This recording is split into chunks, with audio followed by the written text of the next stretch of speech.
All right, the Class 12 Economics Board exam. It's a beast, right? But what if I told you there's a roadmap, a cheat sheet to the most important, high-yield topics? Well, that's exactly what this is. Think of it as your official mission briefing. We're about to crack open this entire syllabus and build a rock-solid plan for you to absolutely crush it. So, what's the mission? It's simple, really. We're aiming for 100% coverage of the questions that are pretty much guaranteed to show up. You know, the syllabus is split into two big 40-mark sections. You've got macroeconomics, that's all your concepts and number crunching, and then Indian economic development, which is more about theory and history. Our strategy here is going to be laser-focused. Look, it doesn't matter if you're already feeling prepped and just need to fine-tune things, or if you're kind of freaking out a little, mastering these key topics is going to be your golden ticket. Okay, so here's our game plan. We'll kick off with the mission, then we'll dive deep into macroeconomics and the Indian economy. After that, we'll talk about the execution, how to actually turn all this knowledge into marks, and wrap it up with a final checklist to make sure you're good to go. All right, let's get into it. First up, macroeconomics, the numerical zone. This is a 40-mark deep dive into concepts and, you guessed it, a whole lot of calculations.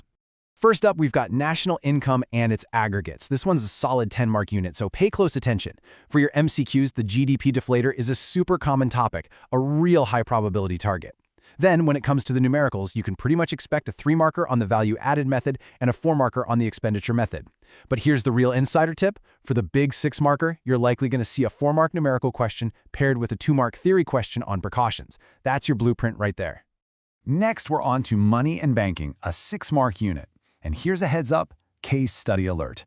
You're going to get these little scenarios where you have to pinpoint the function of money. The real bonus points, though, they come from mastering credit creation by commercial banks and, of course, the functions of the central bank.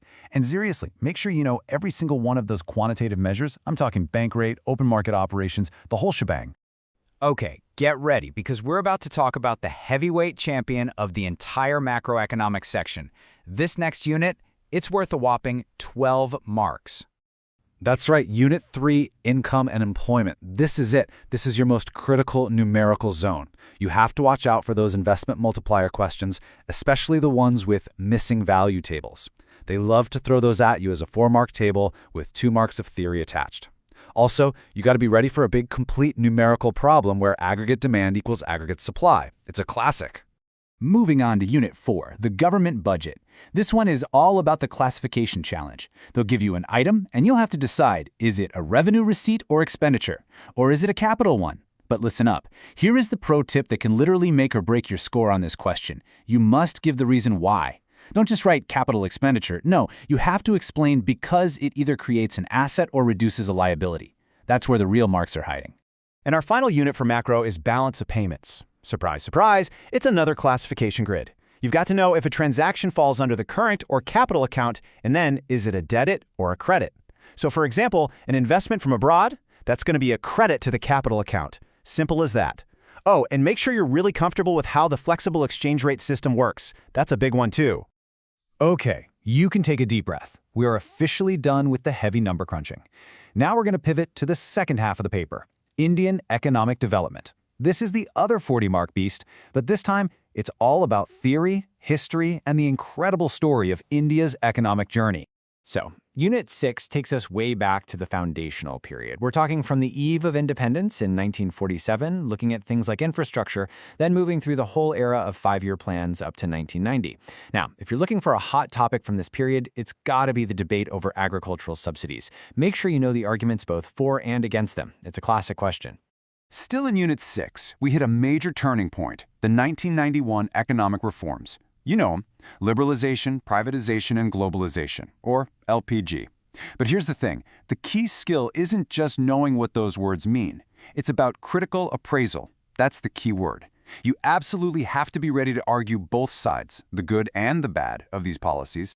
All right, Unit 7 is where we get into the current challenges facing the Indian economy, and this unit is huge. You've got human capital formation, where you need to know the role of education. Then there's rural development, with a focus on things like organic farming. You'll also see employment concepts, and finally, you gotta know about sustainable development and the role of key bodies like the Central Pollution Control Board, or CPCB for short. Our last unit in Indian economic development is an 8-mark comparative study. It's India versus Pakistan versus China. Now, when they compare India and Pakistan, the focus is often on things like poverty. When China comes into the picture, it's all about their insane growth story.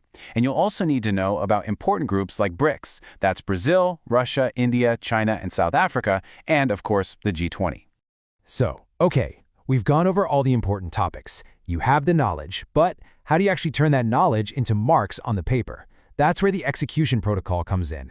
This is the how-to guide. This is how you activate this roadmap. It's a really simple four-step protocol. Step 1, watch one of those top 30 questions videos to see solved examples in action. Step 2, and listen, this part is absolutely non-negotiable.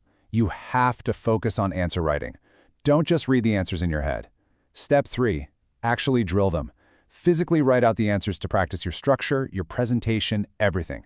And finally, step 4, go analyze the last 5 years of board papers. That's where you get the extra edge. We are almost at the finish line. It's time for the final mission briefing. Think of this as your last-minute checklist before you walk into that exam hall.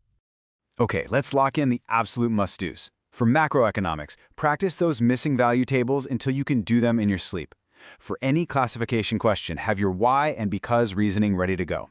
For the Indian economy, prepare your pros and cons for both subsidies and the LPG reforms. And last but not least, your mental game. You've got to trust your preparation, you've put in the work. And that's the briefing. Seriously, you are ready to absolutely rock this exam. The roadmap is set, you know exactly what the high-yield topics are. Now all that's left to do is go forth and conquer. So I'm going to leave you with this one question. We've laid out the entire plan, right? The roadmap is officially in your hands. So how are you going to conquer your exam?